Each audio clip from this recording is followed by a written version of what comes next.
အားလုံးမင်္ဂလာပါဗျကျွန်တော်အခုသုံးနေတဲ့ smartphone တွေအားလာတဲ့ laptop တွေမောင်းနေတဲ့ကားတွေဟာကောင်းကင်ကနေဒီတိုင်းပြုတ်ကျလာတာမဟုတ်ပါဘူး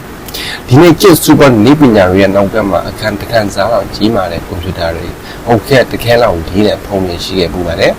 ဒီနေ့ဒီဗီဒီယိုမှာတော့ကဘာကြီးကိုပြောင်းလဲခဲ့တဲ့ကဘာပထမဆုံးနည်းပညာပစ္စည်း၄ခုရဲ့စိတ်ဝင်စားဖို့ကောင်းတဲ့တမိုင်းကြောင်းကိုပြောပြသွားမှာဖြစ်ပါတယ်ပထမဆုံးပစ္စည်းကတော့ computer ပါအခုဒီဗီဒီယိုခင်ဗျားတို့ဖုန်းဒါမှမဟုတ် laptop နဲ့ကြီးနေရပြီလားဒါပေမဲ့ပထမဆုံး computer ကကျွန်တော်အိတ်ခက်တဲ့ထဲလို့မရပါဘူး1945ခုနှစ်မှာတည်ထွင်ခဲ့တဲ့ ABF လို့ခေါ်တဲ့ computer ကြီးဟာအလေးချိန်29တန်းရှိပြီးအကျယ်ဝန်းကတော့10 gram ပေ1800လောက်ရှိပါတယ်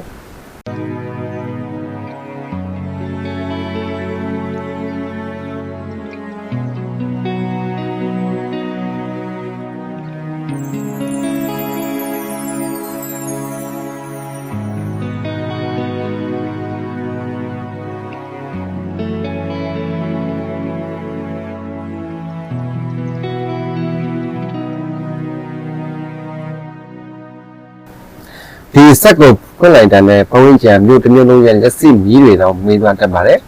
ဒီစက်ကြီးကအခုခေတ်ကွန်ပျူတာတွေလို game ဆောဖို့မဟုတ်ပဲဒုတိယကမ္ဘာစစ်အတွင်းအမြောက်ကြည်စံတွေရဲ့လမ်းကြောင်းကိုချက်ဖို့တည်ထွင်ခဲ့တာပါဒါဟာဒီနေ့ခေတ် digital ကမ္ဘာရဲ့မွေးဖွားခြင်းအစဖြစ်ပါတယ်ဒုတိယကတော့ကျွန်တော်တို့ဘဝရဲ့ဒုတိယအင်္ဂါဖြစ်နေတဲ့ mobile phone မှာ1993ခုနှစ်မှာengineer Martin Cooper ကလမ်းပေါ်မှာလမ်းရှောင်းရင်းနဲ့ပထမဆုံးဖုန်းခေါ်ဆိုမှုကိုပြုလုပ်ခဲ့ပါတယ်။အဲဒီဖုန်းရဲ့နာမည်က Motorola Dynatec 8000X ပါ။သူရဲ့အလေးချိန်က1 kg ရှိပြီးလူတွေဟာအုံးနဲ့ဖုန်းလို့ခေါ်ကြပါတယ်။ဘက်ထရီအသွင်ချိန်10နာရီဖုန်းပြောနိုင်ချိန်မိနစ်30ဈေးနှုန်းအမေရိကန်ဒေါ်လာ3995ခန့်အခုခေတ်ငွေကြေးနဲ့ဆိုရင်ဒေါ်လာ1000လောက်တန်ဖိုးရှိပါတယ်။ဒီခေတ်ကဒါကိုခိုင်းနိုင်ရင်တကယ်တထေးကြီးပါအား10နာရီတွင်ပြီးမိနစ်30ပဲပြောလို့ရပြီမဲ့ကျိုးမပါပဲပြောလို့ရတယ်ဆိုတာကဘာကြီးကိုပြောင်းလဲခဲ့တဲ့နည်းပညာတစ်ခုလား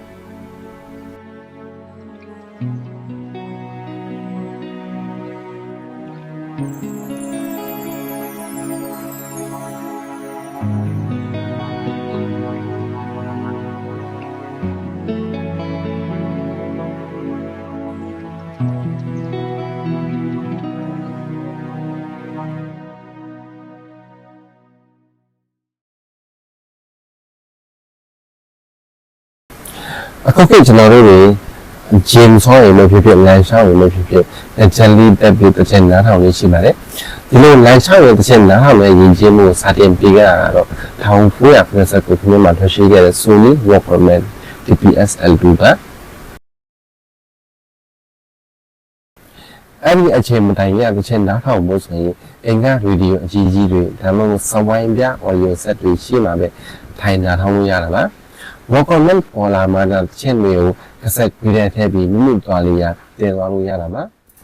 ဒါဟာတစ်ချက်နားထောင်ခြင်းအထက်ပညာကိုလူလက်ခွင့်ပြလိုက်တာပဲဖြစ်ပါတယ်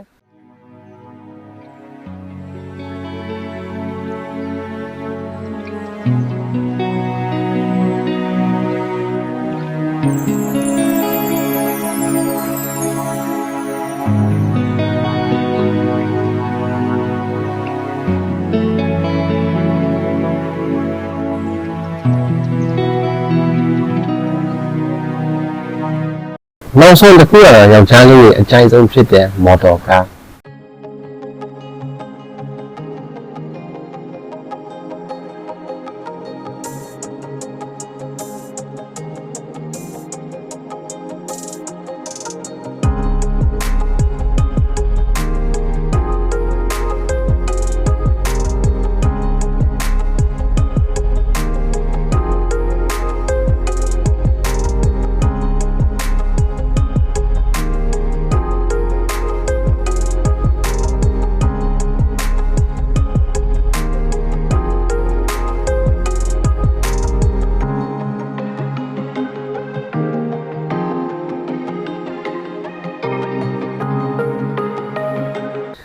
ကမ္ဘာပထမဆုံးဓာတ်ဆီသုံးမော်တော်ကားကို1886ခုနှစ်မှာ German engineer Carl Benz ကတည်ထွင်ခဲ့တာပါ။နာမည်က Benz Patent Motorwagen လို့ခေါ်ပါတယ်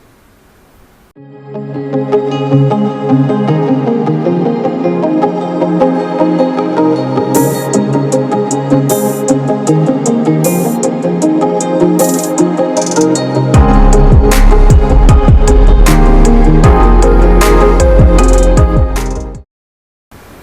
ဟုတ်ပါတယ်အခုခေတ် Mercedes-Benz ဆိုတဲ့နာမည်ကြီးကားကုမ္ပဏီရဲ့အစပေါ့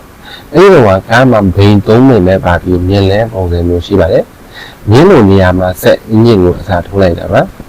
သူ့ရဲ့အမြန်လောက်တနာရီ16ကီလိုမီတာ10မိုင်လောက်ပဲရှိပါတယ်အခုခေတ်လူတယောက်ပြည့်ထထောင်နေပါသေးတယ်ဒါပေမဲ့ဒီကားကြီးကနေစပြီးဒီနေ့ခေတ်အဖွဲ့တိုင်းကားတွေနဲ့စူပါကားတွေဖြစ်တက်လာခဲ့တာပါ